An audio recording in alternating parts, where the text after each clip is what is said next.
Breaking news మావోయిస్టులు ఏరవేతలో భద్రతా బలగాలు పై చేయి సాధించాయి. ఆపరేషన్ కగార్లో మరో ముందడుగు వేశాయి. మావోయిస్ట్ సుప్రీం కమాండర్ నంబాల కేశవరావును ఎన్కౌంటర్ చేశాయి బలగాలు.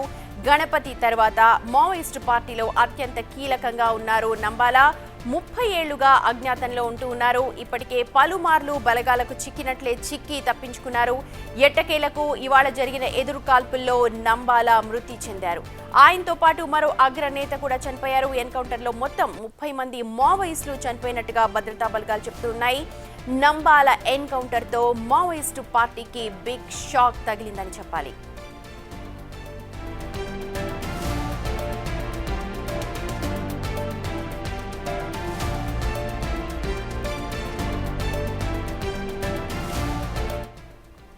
మార్చి 31, 2026 నాటికి దేశంలో మావోయిస్టులు లేకుండా చేయాలని కేంద్రం టార్గెట్ పెట్టుకుంది. దాంతో బలగాలు దండకారణ్యంలో ఆపరేషన్ కగార్ను ముమ్మరం చేశాయి. అగ్రనేతలే లక్ష్యంగా అడవులను జల్లెడ పడుతూ ఉన్నాయి. ఇటీవల చలపతి, రేణుక, సుధాకర్ లాంటి టాప్ లీడర్లు కూడా ఎన్కౌంటర్లలో చనిపోయారు.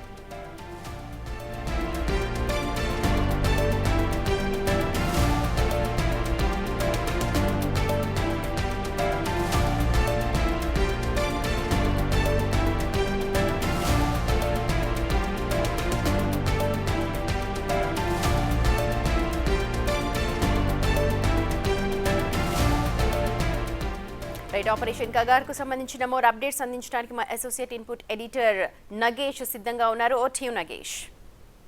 నంబాల కేశవరావు అలియాస్ గంగన్న ఎప్పుడో 1970స్లో మావోయిస్ట్ పార్టీకి సంబంధించి గతంలో నక్సలైట్ పార్టీగా చెప్పేవారు. నక్సలైట్ ఉద్యమానికి ఊపిరిలూదిన వ్యక్తి. నక్సలైట్ ఉద్యమ వ్యవస్థాపకుల్లో నంబాల కేశవరావు ఒకరు. 1970లో రాడికల్ ఉద్యమం ద్వారా వెళ్ళిన వ్యక్తి 2025లో ఎన్కౌంటర్ అయ్యారు. అంటే సుదీర్ఘంగా 70 ఏళ్ల పాటు అవిశ్రాంతంగా మావోయిస్టు పార్టీకి సేవ చేశాడు. మావోయిస్టు పార్టీలో ఉన్నారు. ఈరోజు ఎన్కౌంటర్ అని చెప్పి కూడా భద్రతా బలగాలు అలాగే ఎస్పీ ప్రభాత్ ధృవీకరిస్తున్న పరిస్థితి. మొత్తం 30 మంది నారాయణపూర్ ఎన్కౌంటర్ అయ్యారు. ఆ 30 మందిలో మావోయిస్టు పార్టీకి సంబంధించిన రెండవ తరం అంటే సెకండ్ క్యాడర్ నేత కూడా ఉన్నారని చెప్పి వార్తలు వస్తున్నాయి. వాళ్ళు ఎవరనేది కూడా అఫీషియల్గా ప్రకటించాల్సింది. నంబాల కేశవరావు మృతి విషయాన్ని కూడా అఫీషియల్గా ఇప్పటికైతే ప్రభాత్ కుమార్ ప్రకటించలేదు. తన పై అధికారులకు అలాగే కేంద్ర హోంశాఖకి సమాచారం ఇచ్చారు. ప్రస్తుతం నంబాల కేశవరావుకు సంబంధించిన వాళ్ళ గ్రామానికి కూడా సమాచారం ఇచ్చినట్టుగా తెలుస్తుంది. శ్రీకాకుళం జిల్లా జియన్నపేటలో కోటబొమ్మాలి జియన్నపేటలో 1955లో పుట్టిన నంబాల కేశవరావు తదుపరి ఉన్నత విద్యాభ్యాసం వరంగల్లో ప్రస్తుత నీట్లో చదువుకున్నారు. బిటెక్ చదువుకున్న తర్వాత రాడికల్ ఉద్యమంలో అతను ఆకర్షితుడై తదుపరి మావోయిస్టు పార్టీలో జాయిన్ అయ్యారు. తదుపరి మిలిటరీ కమాండర్ ఆపరేషన్లో కూడా కీలక పాత్ర పోషించారు.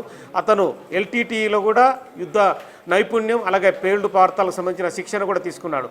గణపతి తదుపరి 1980 నవంబర్ 10లో గణపతి తర్వాత కూడా మావోయిస్టు పార్టీకి సంబంధించిన తను కేంద్ర కమిటీ కార్యదర్శిగా బాధ్యతలు తీసుకున్న తర్వాత చాలా ఆపరేషన్లో ఇతని పాత్ర ఉంది. అంటే చంద్రబాబుకు సంబంధించిన అలిపిరి ఘటనకు సంబంధించి కావచ్చు, అలాగే 76 మంది బలిమెల ఘటనలో, మరో ఆపరేషన్లో 26 మంది చనిపోయిన దాంట్లో కూడా మొత్తం నంబాల కేశవరావు కీలక పాత్ర పోషించి హతం చేసిన పరిస్థితి. మొత్తం ఓవరాల్గా మావోయిస్టు పార్టీలో 70 ఏళ్ల ప్రస్థానంలో చాలా ఆపరేషన్లు నిర్వహించి మిలిటరీ వ్యూహాలు యుద్ధ తంత్రం కూడా మిగతా వాళ్ళకి నేర్పిన వ్యక్తులు కూడా అతను కీలక పాత్ర పోషించాడు. ప్రస్తుతం అయితే 30 మంది చనిపోయినట్టుగా చెప్తున్నారు. నంబాల కేశవరావుకు సంబంధించి కూడా అఫీషియల్గా ఇన్ఫర్మేషన్ని కాసేపు ఇచ్చే అవకాశం కూడా కనిపిస్తుంది. ప్రస్తుతం మాజీ పోలీస్ అధికారి రెడ్డన్న కూడా మనకు అందుబాటులో ఉన్నారు. ఎందుకంటే ఇన్ని సంవత్సరాలు 70 ఏళ్ల పాటు మావోయిస్టు పార్టీలో చాలా పెద్ద అంటే పొజిషన్లో ఉండి తన పైన ₹1 కోటి రివార్డు కూడా ఉంది. ఛత్తీస్గఢ్ కావచ్చు, మహారాష్ట్ర కావచ్చు, అలాగే ఆంధ్రప్రదేశ్ కావచ్చు, అంటే 4-5 రాష్ట్రాలకు కూడా టార్గెట్గా ఉన్న వ్యక్తి నంబాల కేశవరావు. తన భార్య రాజ్ కాంగే కూడా మావోయిస్టు కార్యకలాపాల్లో కీలక పాత్ర పోషించింది. మావోయిస్టు కార్యకలాపాలకు సంబంధించి కూడా నంబాల కేశవరావు ఎప్పుడైతే 1970స్లో తన ఊరు వదిలి వెళ్ళిండో ఇప్పటి వరకు కూడా ఆ ఊరి వాళ్ళకు కనిపించలేదు. ఇప్పటికి కూడా పాత ఫోటోనే అంటే 64 ఏండ్ల వయసులో అతని ఓల్డ్ ఫోటో ఒకటి బయటకు వచ్చింది. ఇప్పటికి కూడా అదే ఫోటో పోలీసుల వద్ద ఉంది. లేటెస్ట్గా నంబాల కేశవరావు ఎలా ఉంటాడనే విషయం కూడా చాలామందికి తెలియదు. కానీ ఇప్పుడు జరిగిన ఎన్కౌంటర్ తర్వాత కొంతమంది మాజీ మావోయిస్టులను సానుభూతి పనులు కూడా పిలిపించి ఆ నంబాల కేశవరావు ఇతనే అని చెప్పి కూడా గుర్తుపట్టిన తర్వాతనే బయటకైతే పోలీసులు లీక్ చేశారు. అలాగే ఎన్కౌంటర్ తర్వాత అంటే నారాయణపూర్ ఎన్కౌంటర్ తర్వాత ఆంధ్రప్రదేశ్ అలాగే తెలంగాణలో ఉన్న ఇంటెలిజెన్స్ చీఫ్లకు కూడా ఈ విషయాన్ని చేరవేసిన పరిస్థితి. సో మొత్తానికైతే మావోయిస్టు పార్టీ పూర్తిగా అంతమైపోతుందా అన్న విషయాన్ని కూడా ప్రస్తుతం మనం గమనించవచ్చు. ఎందుకంటే ఆపరేషన్ కగార్ 2026 మార్చి 31 పూర్తిగా కంప్లీట్గా అంతం చేస్తామని చెప్పి ఇప్పటికే కేంద్ర హోంశాఖ ప్రకటించింది. ఆ ప్రకటించిన క్రమంలోనే ఆపరేషన్ కగార్ ఛత్తీస్గఢ్లో, మహారాష్ట్రలో, ఆంధ్ర ఒరిస్సా బార్డర్లో, తెలంగాణలో వివిధ సందర్భాల్లో కంటిన్యూగా కొనసాగుతుంది. నిన్న మొన్నటి వరకు కూడా 21 రోజుల పాటు కర్రెగుట్టల్లో భారీగా పెద్ద ఎత్తున భద్రతా బలగాలు అంటే 3000 మందికి పైగా భద్రతా బలగాలు మోహరించాయి. దానికి సంబంధించి కూడా చాలామంది ఎన్కౌంటర్ అని చెప్పి బయటకు వార్తలు వచ్చాయి. అక్కడ కూడా 18 నుంచి 20 మందికి ఎన్కౌంటర్ చేశారు. అందులో కూడా మావోయిస్టు పార్టీలో ఉన్న 2వ తరం నేత పుల్లూరి ప్రసాదరావు అలియాస్ చంద్రన్ కూడా ఉన్నాడన్న వార్తలు వచ్చాయి. కానీ అక్కడ నుంచి తప్పించుకున్నాడని చెప్పి మరో వార్త బయటకు వచ్చింది. ఇప్పటికే రేణుక కావచ్చు చాలామంది అగ్రనేతలు ఎన్కౌంటర్ అయ్యారు. మావోయిస్టు పార్టీ దాదాపుగా అంతం దశలో ఉందని చెప్పి కేంద్ర హోంశాఖ చెప్తోంది. చాలా వరకు కూడా గ్రేహౌండ్స్ అంటే తెలంగాణ, ఆంధ్రప్రదేశ్, మహారాష్ట్ర వివిధ సందర్భాల్లో గ్రేహౌండ్స్ బలగాలు కూడా ఎప్పటికప్పుడు మావోయిస్టులను ఏరివేయడానికే చూస్తున్నాయి. కానీ మావోయిస్టు పార్టీ కూడా రకరకాల స్టేట్మెంట్లని ఈ మధ్య కాలంలో ప్రకటించింది. ప్రస్తుతం మాజీ పోలీస్ అధికారి రెడ్డన్న బిగ్ టీవీకి అందుబాటులో ఉన్నారు. నమస్తే రెడ్డన్న గారు. నమస్కారం. సో మావోయిస్టు పార్టీ అంతానికి పోలీస్ శాఖ ఎప్పటికప్పుడు ముందుకు వెళ్తూనే ఉంది. ఆపరేషన్ కగార్ని కొనసాగిస్తుంది. ఇవాళ నంబాల కేశవరావు అలియాస్ గంగన్న మృతి చెందడం అంటే ఎన్కౌంటర్లో మృతి చెందడం చెప్పి కూడా బయటకు వార్తలు వచ్చాయి. అంటే 70 ఏళ్ల పాటు సుదీర్ఘంగా మావోయిస్టు పార్టీలో పనిచేశాడు. మీరు కూడా చూసే ఉంటారు. అంటే గ్రేహౌండ్స్ బలగాల ఆపరేషను తదితర వ్యవహారాలు కూడా ఎలా చూస్తారు నంబాల కేశవరావు ఎన్కౌంటర్ని? నంబాల కేశవరావు నిజం చెప్తే 1955లో జియన్నపేటలో పుట్టిన మొత్తం వరంగల్ ఆర్ఈసీలో రీజనల్ ఇంజనీరింగ్ కాలేజీలో ఇంజనీరింగ్ పట్టా తీసుకోక మునిపై ఇంజనీరింగ్ ఫస్ట్ ఇయర్ జాయిన్ అయ్యే టైంలోనే ఆయన సిపిఐఎంఎల్కి అట్రాక్ట్ అయిపోయి దాంట్లో అనేక పదవులు నిర్వహించి అదే ఇంకోటి వ్యవహారం ఏమిటంటే అతని పైన 1.5 crores రివార్డ్ అమౌంట్ ఆయన తలపైన ఉంది. ఆయన 1987లో ఎల్టీటీకి సహాయకుడిగా వెళ్ళి అక్కడ దాదాపు ఆ అరణ్యాల్లో 1 సంవత్సరం పాటు గొరిల్లా యుద్ధంలో నేర్పరితనాన్ని నేర్చుకొని వచ్చాడు.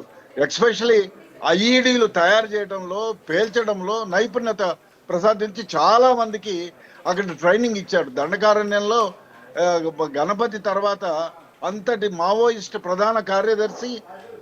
అదే కాకుండా వ్యూహ రచనలో నంబర్ 1, గొరిల్లా యుద్ధం చేయటంలో చాలా నేర్పరి. అనేక ఎన్కౌంటర్స్లో ఆయన పోలీసులని మట్టుబెట్టిన వాళ్ళు. ముఖ్యంగా చెప్తే ఒకసారి సిపిఐ ఎంఎల్ వాళ్ళు చేసిన దంతెవాడ 2016లో 76 మంది సిఆర్పిఎఫ్ జవాన్లను మట్టును పెట్టాడు. అదేవిధంగా జీరామ్ ఘాట్ దాట్లో 27 మందిని, అదేవిధంగా చాలా ఎన్కౌంటర్లు చేస్తారు ఇవాళ పోలీసులు. అంటే దానికి ప్రత్యూహం చేసుకొని పోలీసులను మట్టుబట్టిన సందర్భాలు కోకొల్లలు ఉన్నాయి. జనరల్గా ప్రధాన కార్యదర్శిగా ఉన్న నంబూలి కేశవరావు చనిపోయాడంటే నమ్మశక్యం కాదు. ఎందుకంటే ఆయన ఫోటో లేదు, ఆయన ఈ విధంగా ఉంటారని కొందరు చెప్పడమే.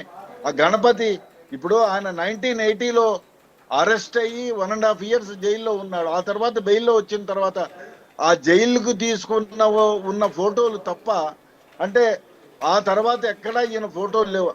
ఆ ఫోటోలు కూడా బ్లాక్ అండ్ వైట్ ఫోటోస్. అందువల్ల ఈయన గుర్తించడం మహా కష్టం.